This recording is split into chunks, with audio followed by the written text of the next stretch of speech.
अरे बैंक के 1 डेढ़ महीने में 4 5 बार तो प्राइसेस बढ़ गए इसके। वही तो कह है रहा हूँ। कि नहीं? जो गरीब आदमी क्या करेगा, बट क्या करे, काम धंधा भी देखना है, इसके बगैर काम धंधा नहीं है। हाँ।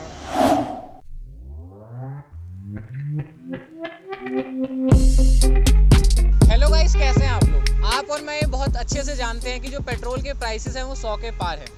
देश के कई हिस्सों में ये 107, 106 ये सब टच कर चुकी हैं। और जैसे ही पेट्रोल के प्राइसेस बढ़े हैं, बहुत सारे मुद्दे हैं जिनके ऊपर बात होने लगी है। एक मुद्दा जो अभी हाल फिलहाल में बहुत गर्म है वो है इलेक्ट्रॉनिक व्हीकल्स का। हर कोई इस बारे में बात कर रहा है।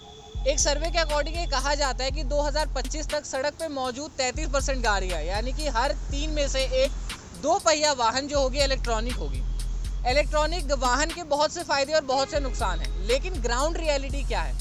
ज़मीनी स्तर पे जुड़े हुए लोग जो हैं, जो रोज़मर्रा की ज़िंदगी में इलेक्ट्रॉनिक व्हीकल्स के बारे में जानते भी हैं या नहीं जानते, हम इसी चीज़ के बारे में पता करने आए हैं और हम इसी के अराउंड लेंगे आज कुछ पब्लिक रिएक्शन। तो चलिए चलते हैं। पेट्रोल प्राइस जब बढ़े तो आपकी जेब पे बेसिकली क्या फ़र्क पड़ा? बहुत पैसा जा रहा है। अरे बैंक के 1 डेढ़ महीने में 4 5 बार तो प्राइसेस बढ़ गए इसके। वही तो कह रहा है हूँ। कि नहीं? जो गरीब आदमी क्या करेगा, बट क्या करे, काम धंधा भी देखना है, इसके बगैर काम धंधा नहीं है। हाँ। जो काम पहले 150 120 30 में होता था वो अब 190 में हो रहा है। सबसे बड़ी बात तो सारे घर पे मैं पड़ गया हमारे पेट्रोल बनने से, ऊपर से सारा बजट हिला चुका है हमारा। ठीक है ना, 102 पेट्रोल हाउ कौन पॉसिबल यार? कहाँ 60 रुपये 70 रुपये यूज़ करते थे, अब 102, इट्स नॉट पॉसिबल। बहुत फ़र्क पड़ा है यार।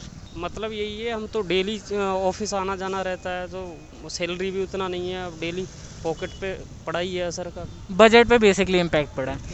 तो इलेक्ट्रॉनिक व्हीकल के बारे में आप क्या जानते हैं? कुछ ज़्यादा नहीं सर। अगर आपकी अगर फ्यूल कम है तो आप 5 मिनट में उसको रिफ्यूल करा सकते हैं। बिल्कुल। और इलेक्ट्रिक में क्या आपको 3 से 4 घंटे उसको फुल चार्ज करने के लिए चाहिए होगा आपके पास। हाँ, सुना है उसके बारे में। अगर आने वाले टाइम में ऐसा हो कि जिस हिसाब से हर जगह पेट्रोल पंप अवेलेबल है, इलेक्ट्रिक स्टेशन आ जाए, जिस प्राइस में आपकी बाइक आती है उस प्राइस के कम में आपको इलेक्ट्रिक बाइक मिले या गवर्नमेंट उस पर सब्सिडी दे, तो क्या आप उस पर स्विच करोगे? सब्सिडी देके तो स्विच करेंगे। नहीं, बिल्कुल हो सकता है, क्यों नहीं हो सकता। पेट्रोल के रेट जिस हिसाब से बढ़ रहे हैं उसको देख के तो लगता है कि बिल्कुल होगा और होना चाहिए।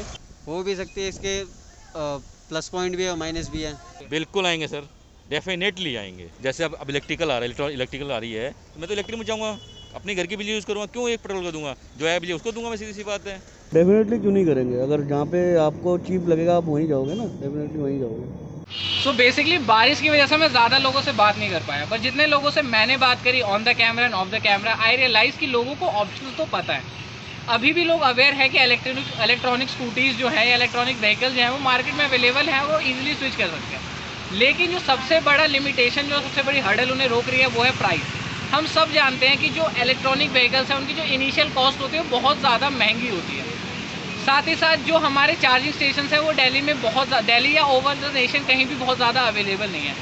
तो इस वजह से लोग रुक रहे हैं। लोगों को सबसे बड़ा फ़ायदा ये लगता है कि पेट्रोल पंप्स में आप कहीं भी जाओ, कहीं भी आपका व्हीकल रुकता है तो आप पेट्रोल भरा सकते हैं। लेकिन इलेक्ट्रॉनिक व्हीकल को लेकर ऐसा कुछ नहीं है। नियर फ्यूचर में जिस तरीके से आज पेट्रोल पंप अवेलेबल है, उस तरीके से अगर इलेक्ट्रॉनिक चार्ज पॉइंट अवेलेबल हो जाते हैं, सेकेंड चीज़, जो इनिशियल प्राइस है किसी भी बाइक का या किसी भी इलेक्ट्रिक कार का, वो ड्रॉप हो जाता है। गवर्नमेंट अगर इलेक्ट्रॉनिक व्हीकल्स के ऊपर सब्सिडी देती है, चार्जिंग पॉइंट इजीली मिलने लगेंगे, वो बैटरीज इजीली अवेलेबल होंगी, चार्जिंग करने के ऑप्शंस होंगे, तो आई एम श्योर कि लोग पेट्रोल व्हीकल से इलेक्ट्रॉनिक व्हीकल की तरफ स्विच ज़रूर होंगे। ये रिएक्शंस मैंने रिकॉर्ड किए और इस चीज़ से मेरे को ये पता चला। आपको क्या लगा और आप इस बारे में क्या सोचते हैं, मुझे ज़रूर बताइए कमेंट करके।